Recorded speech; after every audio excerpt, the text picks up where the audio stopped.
হে everyone, আমি Pallavi life and living চ্যানেলে আপনাদের সবাইকে স্বাগত জানাচ্ছি। আমার ভিডিও যদি আপনাদের ভালো লেগে থাকে তাহলে please do like, share and subscribe, আর অবশ্যই নিচে বেল আইকনটা প্রেস করে দেবেন পরবর্তী আপডেট পাওয়ার জন্য।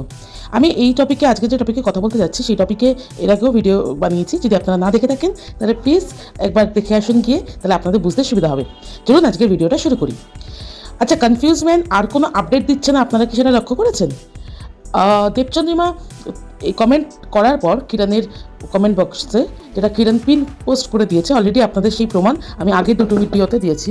তারপর থেকে আর কোনো রকম কোনো ক্লারিফিকেশন ভিডিও বা ওনার রিপ্লাই এখনো অবধি আমরা চোখে দেখিনি। যখন আমি ভিডিওটি করছি তখন অবধি তো নয়। এরপরে আসে হচ্ছে কিছু কথা আমি আবার একটুখানি আপনাদের সামনে তুলে ধরতে চাই। সেটা হচ্ছে যে উনি ওনার লাস্ট ভিডিওতে বলেছেন যে আমি থার্ড পার্সন বলতে কি কোনো প্রেম বা কোনো রকম কারোর সাথে জড়িয়ে যাওয়া বলেছি? আচ্ছা, একটা মানে লিভ ইন রিলেশনশিপ হোক বা নর্মাল একটা প্রেম ভালোবাসার সম্পর্কে তৃতীয় ব্যক্তির আগমন বলতে সাধারণ মানুষ কী বোঝা উচিত? উনি তাহলে কেন ক্ল্যারিফাই করে বলতে পারেননি যে ওনার জীবনে কোনো বন্ধু এসছে বা ওনার জীবনে কোনো মানে কোনো একটা ফ্রেন্ডের সাথে, মানে কিরণের কোনো ফ্রেন্ডের জন্য ওনার অসুবিধা হচ্ছে, অথবা ওনার মেকআপ আর্টিস্ট বা ওনার যে হেল্পার আছে তার জন্য আমাদের জীবনে প্রবলেম হচ্ছে? উনি বলেছেন থার্ড পার্সন বলতে কী বোঝা যায়? এটা কি একটা ক্যালকুলেটিভ মুভ ছিল কিরণকে ছোটো করার জন্য?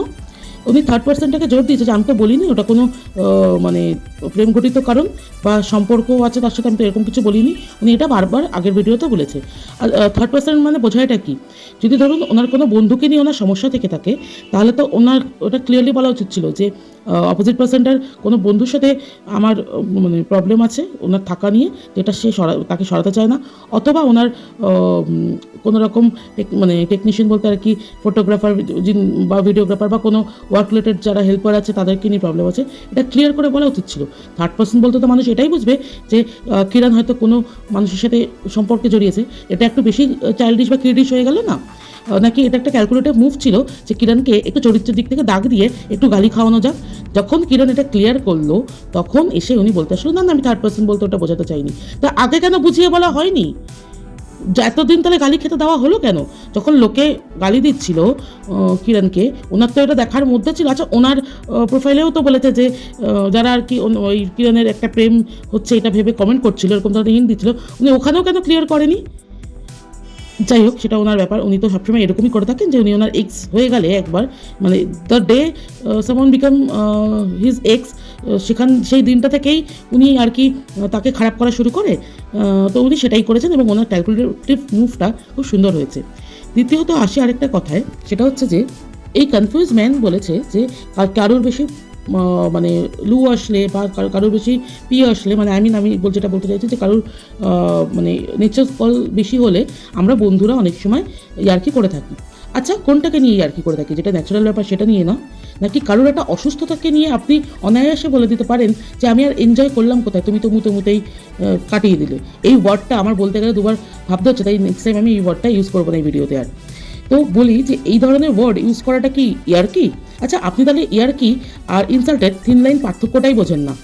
একটা মেয়ের ইউটিআই হয়েছে, আপনি কি জানেন ইউটিআই এর কি পেইন হয়, কি রিস্ক থাকে লাইফে, কীরকম সিচুয়েশন দিয়ে এবং কীরকম মানে কীরকম ফিজিক্যাল এবং মেন্টাল ট্রমা দিয়ে একটা মেয়ে যায়?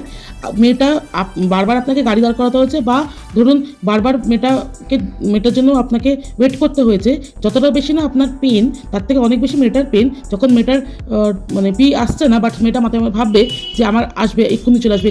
তার সাথে তো ফিজিক্যাল পেইন আছেই। এই মেন্টাল পেইনটা কি আপনি কি বোঝেন? আপনার বাড়িতেও না একজন মহিলা আছেন, আপনি এটা বোঝেন না? মেয়েদের ইউটিআই প্রবলেমটা কি ইস্যু, মেয়েদের কি থেকে কি হয়, মেয়েদের পাবলিক টয়লেটে কীরকম প্রবলেম আছে? আপনার তো যথেষ্ট বয়স হচ্ছে, আপনার তো এইটুকুনি বোঝা উচিত। নাকি আপনি সেই মানে কানের মাথা খেয়ে ফেলেছেন?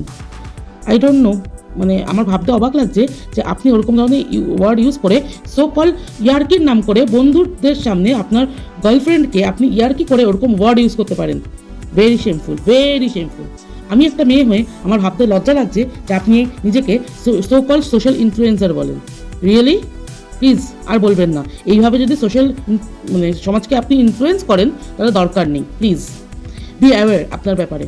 একটা মেয়ের অসুস্থতাকে নিয়ে আপনি বলছেন যে ওটা মজা করেছিলাম, ওটা ইয়ার্কি করেছিলাম। রিয়েলি আপনার বাড়ির যে মহিলাটি আছে তার সাথে এরকম হলে আপনি মজা করতেন?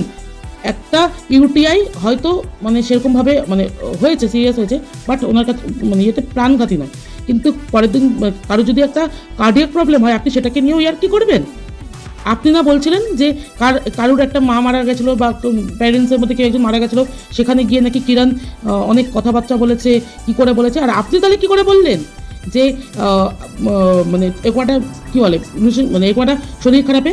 আচ্ছা ছেড়ে দিন, শরীর খারাপ না হলেও যদি ওর ওটা একটুখানি হ্যাবিট হয়ে থাকে, বা ধরুন ওটা রিয়েলি মানে নেচারস্কল হয়ে থাকে, ওর বারবার যেতে হয় ওয়াশরুমে, দেন আপনি কি এটাকে নিয়ে ইয়ার্কি করতে পারেন 5টা লোকের সামনে, বন্ধু বান্ধবের সামনে, ছেলেদের সামনে? এটাকে আপনি জাস্টিফাই করছেন যে আমি ইয়ার্কি করে বলেছিলাম?